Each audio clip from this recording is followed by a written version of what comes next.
masih bersama saya, Dr. Frenos. Kali ini kita masih di iPos volume 9. Dan menariknya, kali ini di sebelah saya udah ada Pak Mulkan dan Mas Rizky. Waduh, ini sih menarik ya. Satu dari IO, satu dari Ivendo. Iya. Tapi sebelumnya aku mau ke Pak Mulkan dulu. Ivendo, iPos. Sebelum ini kan kita kan sekarang lagi masuk ke masa-masa pasca pandemi, baru selesai pandemi. Strategi apa nih dari Ivendo untuk member-membernya, untuk anggota-anggotanya supaya bisa struggling di step up lah, naiklah di pasca pandemi ini. Ya. Dari hasil survei, jadi kalau kita biasanya bikin program based on data dulu. Oke. Jadi kita melakukan suatu kegiatan realisasi programnya memang yang diinginkan oleh mereka yang membutuhkan, gitu kan? Kalau mereka nggak butuh program ini ya nggak usah dijalankan, ngapain dijalankan kalau mereka nggak butuh. Oke. Nah, terus kendala-kendala apa yang mereka hadapi pasca pandemi? Oke. Itu dari situ kita bikin program. Pertama, rata-rata kendala dari mereka itu soal permodalan, karena selama pandemi habis-habisan kan. Ya. Tabungan habis lah buat survive. Gitu. Bahkan ada industri event itu sekitar mungkin 15% yang tidak bisa survive. Pasca event tuh yang pemain yang sekarang masih bertahan tuh ya sekitar 85%. 15%-nya tuh tidak lagi ada yang collapse seperti itu atau berganti profesi. Oh, switch langsung ya, switch bisnis. Ya, switch bisnis ke bisnis lain. Oke. Seperti itu. Nah, kemudian problem kedua mereka adalah manpower. Oke. Selama 2 tahun, SDM mereka yang selama ini diandalkan di kantor atau di perusahaannya masing-masing, itu pun sudah beralih profesi. Oke. Gitu. Ada yang di bisnis lain, kayak misalkan marketplace yang main online, jualan produk, ataupun yang di daerah-daerah udah beralih profesi juga dia. Oke.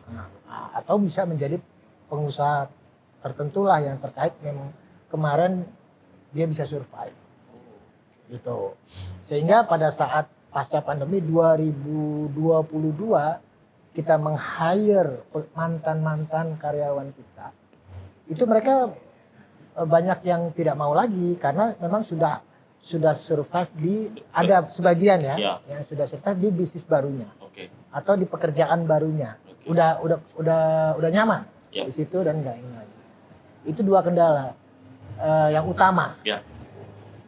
Sehingga dari situ kita Ivendo membuat program yang memang dibutuhkan oleh teman-teman para pelaku usaha industri event ini. Satu, kita coba untuk membantu bekerja sama, permodalan seperti itu. Bentuknya macam-macam. Ya kan, ada kolaborasi di antara beberapa perusahaan, ada juga kita carikan bantuan untuk investment, gitu ya, atau hal-hal terobosan lain. Yang kedua, untuk lead dari manpower, kita selenggarakan pelatihan-pelatihan yang memang kita sudah punya modulnya. Kita bikin pelatihan-pelatihan yang untuk karyawan-karyawan yang baru-baru ini, yang kan berarti kan company baik IO maupun supplier merekrut karyawan baru yang tadi kendala nomor 2 itu, gitu. Nah, karyawan baru ini belum tentu siap pakai. Nah, kita latih, kita training, gitu, sambil jalan. Itu sih yang kemarin kita lakukan 2022-2023. Wah, ini sih menarik. Nah, sekarang aku mau ke Mas Rizky nih dari pihak IO-nya. Nah, tapi sebelum aku nanya ini dulu nih. Mas Rizky Diansah, BMDC, CEP, ini apa? Ini titel kah? Gelar? Kalau yang menarik CEP-nya kali ya. Oh, CEP-nya apa? Yang relate sama event. Oke. Jadi CEP itu Certified Event Planner. Oh. Itu sertifikasi dari APM, Asia Pacific Event Management Conference, itu dari Profesor David kita dapatnya. Ya. Oke. Jadi bukan hanya tunanetra yang suka memijat yang tersertifikasi. Iya. Planner juga. Event planner juga baru tahu. Sertifikat gitu. Baru tahu ini. DDW Communication Trend. Oke, Mas Rizky, ngelihat tadi program-program yang ada di Ipendo dari segi event organizer-nya gimana? Iya, sangat betul sekali gitu. Semua yang dilakukan berdasarkan survei atau riset itu pasti tajam. Dan Invendo memprovide semua yang memang dibutuhkan dari hasil survei tersebut.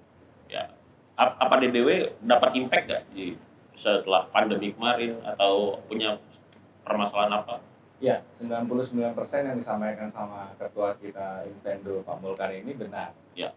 Bahwa memang banyak yang switching dan segala macam. Dan challenge itu yang coba dihadirkan oleh Invendo di IPOS yang selama ini dilaksanakan. Ya. Salah satunya di IPOS yang hari ini kan, ya. Tentang IPOS Green Energy atau Green Gathering. Ya, benar. Nah, ini gue juga mau nanya nih ke Pak Mulkan. Kenapa IPOS kali ini tuh campaign-nya tuh kental banget ya bahwa green event. Ya. Nah, se-urgent itu kan kita harus fokus sama atau kita peduli at least sama lingkungan. Itu yang menjadi tantangan buat kita semua nih, para pelaku dan pemerintah juga. Selalu ada statement kita belum siap. Itu kalimat kita belum siap, saya sudah mendengar 15 tahun yang lalu. Oh, berarti ini wacana lama sebenarnya? Bukan soal greennya. Oke. Anything. Ya. Saya bilang, kita belum siap. Sampai sekarang tidak siap-siap. Kalau di mindset kita bilang kita belum siap. Gitu. Sehingga, jadi kita belajar semua ya, bukan cuma di Indonesia. Globally, ada satu hal yang kita pelajari dan kita tarik hikmahnya dari pandemi. Ya. Ternyata memang kita mungkin harus lebih peduli terhadap faktor kebersihan dan kesehatan, keselamatan dan lingkungan, kelestarian lingkungan. Yang which is sebenarnya di negara-negara maju itu sudah jauh sebelum ini, let's say 10-15 tahun yang lalu, bahkan lebih, sudah mulai digerakkan kepedulian itu, bahkan udah menjadi standar. Ya. Khususnya kebersihan dan kesehatan dan keselamatan. Keselamatan, ya, safety first. HSE itu di Indonesia udah undang-undang udah ada. Oke. 2008 udah lahir. Bahkan sebelum itu udah ada. Tahun 1990 something saya lupa itu. Bahkan 1970. Undang-undang Kemnaker sudah memuat 1970 tuh. Berapa tahun dari sekarang? Ya. Banyak. Berapa tahun? Banyak. Iya. Ya, undang-undang udah ada. Ya. Tentang safety. Sekarang setelah 50 tahun, siap nggak? Nggak siap-siap. Karena kita memang terlalu permisif. Ya. Sehingga itulah yang bikin kita ketinggalan dengan negara lain. Ya. Nah, setelah pandemi lebih banyak kita bicara tentang kesehatan. Ya. Kemudian pasca pandemi 2022 masa transisi, kita gedor soal tadi yang seperti saya sampaikan di panggung, kita gedor soal safety. Ya. Safety-nya di event. Ya. Kita belajar dari kasus-kasus sebenarnya juga di luar negeri udah banyak juga kejadian, dan di Jakarta dan sekitarnya di Indonesia juga banyak kejadian. Ya, betul. Faktor keselamatan. Ya. Baik keselamatan manusianya, keselamatan aset di dalam event. Ya. Gitu kan? Nah, kita rajin sampai orang dari pihak Kemenpar itu seperti menganalogikan Ivendo itu organisasi safety. gitu kan, karena kita cerewet Iya, iya. soal safety. Karena memang care banget ya, harus Iya, peduli banget. kita cerewet di dalam meeting-meeting, dalam rapat-rapat dengan siapapun. Kita selama 2 tahun itu 2021 sampai 2023 itu cerewet soal safety. Ya. Sampai kita mendorong pelatihan-pelatihan Ya. tentang safety, dan kita mencetak tenaga-tenaga pengajar, mencetak juga tenaga-tenaga ahli yang bisa mensupervisi kegiatan event dari sisi safety-nya, Oke. gitu. Kita selenggarakan, kita dorong pelatihan-pelatihan yang terkait itu. Tahun lalu juga kan beberapa kota kita disupport oleh Kemenparekraf melakukan pelatihan terkait dengan safety, event safety production seperti itu, crowd management itu di 5 kota waktu itu. Nah, di Juli Agustus. Nah, itu memang rajin. Nah, 2024 ada yang belum sempat terangkat selain safety itu kan E-nya itu environmental. Ya. Ya. Ya. Sustainability. Ya. Kelestarian lingkungan. Oke. Sangat kalau di checklist kita melihat atau memeriksa sebuah event itu, aspek kelestarian lingkungan itu hanya sedikit Ya. checklistnya. Ini yang kita pengen angkat. Dan itu related, sejalan juga dengan perkembangan di internasional, di global pasca pandemi itu masyarakat internasional kepeduliannya, kesadarannya terhadap kelestarian lingkungan itu semakin tinggi, gitu. Nah, dan peluang itu ada. Nah, itulah yang makanya kami sebagai asosiasi punya tanggung jawab moral menyampaikan informasi tentang tren global, sehingga teman-teman di Indonesia itu udah mulai prepare. Kalau nggak disampaikan, kadang-kadang keasikan dengan bisnisnya. Oh, ini memang mungkin masih banyak kegiatan-kegiatan yang sekarang konvensional belum terlalu memperdulikan itu, tiba-tiba terkaget-kaget nantinya. Ya. Nah, supaya tidak terkaget-kaget, 2024 sampai 2025, 2 tahun ke depan kita akan gencar ngomong soal kelestarian lingkungan. Ya. Gitu. Sebenarnya. Tapi aku sekarang mau ke Mas Rizky. Mas Rizky, sebagai event organizer nih, BDW, green event itu implementatif nggak menurut pengalaman Mas? Iya, implementatif. Maksudnya sangat relevan dengan semua tema yang dibawa sama Pak Mulkan dan Invendo. Ya. Cerita dikit, Dok. Ya. Jadi tahun lalu memang betul Invendo yang menyerukan, saya ikut juga bukan sertifikasi, pelatihan Omjek. Iya. Omjek. Dan itu Kemenparekraf yang mengadakan. Oke. Pembicaranya perwakilan dari Invendo Omjek. Ya. Inovasi hal seperti itu kan memang dibutuhkan oleh kita penggiat event organizer. Selain menambah wawasan, itu menjadi added value. Bayangin Mas, semua IO tender nih bareng, 10 IO tender bareng.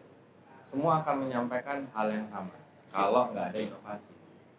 Betul. Dengan adanya inovasi, itu menjadi added value kan. Dia akan naik sendiri atau berbeda sendiri sehingga klien lebih prefer ke sana.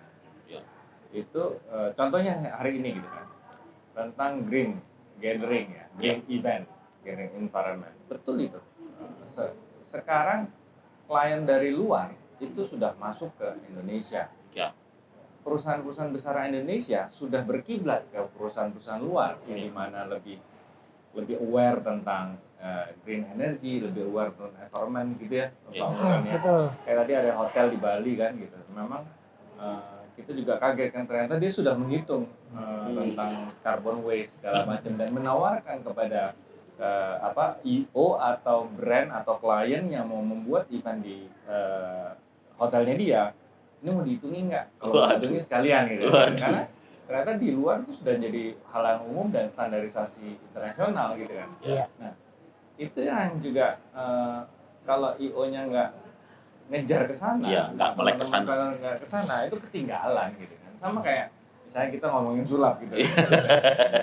Waktu itu inovasi terkait dengan ngeluarin kelinci dari topi itu inovatif banget. Betul. Cuman kan sekarang udah nggak ada. Udah nggak lagi. Kan sekarang butuh sesuatu yang besar, misalnya sesuatu yang unik gitu kan. Betul. Ngeluarin kulkas dari topi ya. Kalau itu bisa, tentunya kan Akan jadi klien akan milih Betul, sulap yang betul. memang inovatif kan. Ya. Kayak gitu sih. ya ini bisa menjadi satu inovatif dari IO ya untuk Iya benar, dan itu kita butuhin. Nggak ada, saya rasa ya, selain government, Ya. belum ada pihak yang bisa memberikan inovasi sejauh ini gitu loh. Selain Nintendo. Maksudnya gitu ya. Ya, insya Allah, amin. Tapi Bang kan terakhir nih 2024 Ya. Evendo dan seterusnya 2024 2025 dan seterusnya apa yang akan dilakukan oleh Evendo ke depan? Yang akan dilakukan, Ya. pertama yang jelas di sisa 1 tahun kepengurusan saya ingin melengkapi apa yang menjadi program kerja Oke. yang udah dicanangkan, Ya. gitu kan, dicanangkan udah ini itu kalau yang belum selesai pun memang ada banyak program yang memang kami akui nggak mudah untuk direalisasikan bertahap satu-satu gitu ya. Kita juga berharap nanti di tahun ke depan dilanjutkan, Ya. gitu kan, seperti itu oleh teman-teman yang lain. Kemudian lebih ke arah kalau bisa pokok-pokok yang dari saya itu sebagai guidance garis besarnya itu tetap dijalankan oleh teman-teman, nanti tinggal diimprove, gitu kan. Mana yang menjadi kekurangan selama beberapa tahun ini ya kita akan perbaiki ke depannya, gitu kan. Mana yang sudah bagus ya dilanjutkan. Ya. Kalau saya nggak terlalu fokus, kalau soal bicara bisnis, di program kerja saya, itu urutan nomor 7. Oke. Ya, bukan nomor 1. Nomor satunya? Kalau di Evendo itu bukan nomor 1 bisnis. Oke. Bisnis akan dengan sendirinya jalan. Dan terbukti. Ya. Gitu. Dengan sendirinya jalan tanpa harus diatur-atur oleh ketua. No. Gitu. Nah, pertama apa? Legitimasi. Oh, oke. Legitimasi di tahun pertama sudah tercapai. Oke. Bahkan alhamdulillah dari sejak lahir Evendo dalam waktu 6 bulan sudah terlegitimasi keberadaan kita oleh pemerintah ya. Ya. Pemerintah baik kementerian maupun Pemda, oleh asosiasi lain, perguruan tinggi dan seterusnya. Kemudian yang berikutnya adalah lebih ke standarisasi, kemudian edukasi, Ya. gitu kan, regulasi. Nah, regulasi itu. Ya, nah regulasi memang step by step kita upayakan terus apa yang bisa kita lakukan. Edukasi jalan terus. Ini program bukan hanya 3 tahun atau 5 tahun. Edukasi ini saya ingin terus. Ya. Karena banyak nggak, hal yang Rasulullah bilang itu belajarlah sampai ke negeri Cina ataupun itu sampai tua pun harus tetap belajar. Ya. Makanya program edukasi tetap harus jalan. Ya. Itu. Kemudian standarisasi, mana yang sudah tidak standar kita update. Ya. Kita update sesuai dengan perkembangan zaman. Nah, regulasi juga gitu. Regulasi lebih banyak keterlibatan dengan pihak-pihak lain. Enggak hanya 1-2 lembaga kita dengan pihak tertentu. Ya. Enggak hanya itu, tapi kalau regulasi banyak nih. Lebih banyak. Sehingga agak-agak kompleks untuk mencapainya.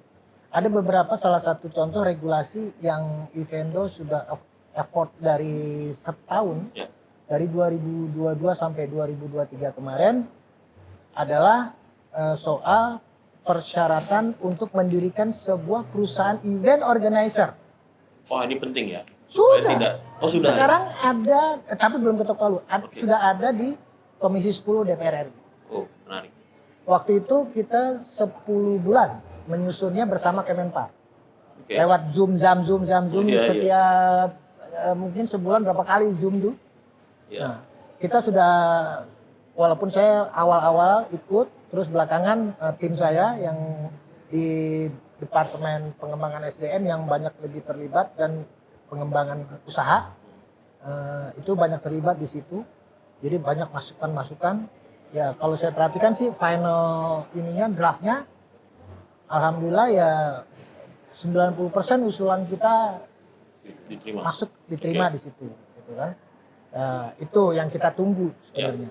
Karena belajar juga dari kasus-kasus ke belakang terkait itu, makanya terkait berbasis risiko. Dulu tuh event organizer kategorinya risiko rendah. Ya kan? Termasuk event supplier apa. Nah, besok ini kategorinya menengah. Naik ya? Naik. Oke. Maknanya apa? Ya nggak tahu. Nggak tahu. Maknanya sebuah perusahaan yang punya masuk kategori risiko menengah, dia harus tersertifikasi. Oh, harus. Company-nya. Ya. Gitu. Persyaratan untuk bagaimana bisa dilakukan sertifikasinya, bagaimana yang seperti apa yang memenuhi, sudah ada disusun kemarin itu, dan itu udah selesai. Nah, sekarang belum tahu saya update-nya terakhir sih, pokoknya udah dibahas di DPR, gitu, dengan Kemenpar. Nah, kita tunggu aja mungkin pemerintahan yang baru kali ya nanti kementerian yang baru bisa keluar cepet gitu. Kita udah nunggu nih dari tahun lalu. Buat yang ngomong sertifikasi buat yang CIP nih. Iya. Bang, nextnya harapannya buat dunia event kita ini apa, Bang? Benar, karena dengan adanya peningkatan standarisasi kita menjadi menengah, jadi itu jadi lebih bermutu lah gitu. Jadi kalau orang bikin perusahaannya juga harus lebih serius, kayaknya juga lebih mudah untuk memilih gitu kan, mana yang tersertifikasi, mana yang belum. Karena kan ya sekarang kadang-kadang kompetisinya ya bisa dibilang terkadang tidak sehat gitu kan. Ada yang baru 1 tahun bikin event di versus sama orang pihak yang 10 tahun bikin event, kan nggak ini kan. Padahal outputnya kurang lebih udah pasti berbeda gitu kan gitu. Cuman karena yang dibandingin harga, jadi nggak sehat. Ketika nanti yang dibandingin ada sertifikasi, kelengkapan administrasi, kualitas dan pengalaman, itu akan jadi lebih seru gitu berdagangnya. Mantap. Gitu, Dok. Mantap. Terima kasih Bang Vulkan. Terima kasih Bang Rizky. Sama-sama. Ya, kita udah ngobrol banyak-banyak. Kita akan banyak insight yang masuk di kita tentang event di Indonesia, Evendo, dan lain sebagainya. Dan terima kasih, jangan lupa subscribe dan like video ini. Sampai ketemu lagi di talk show selanjutnya. Terima kasih.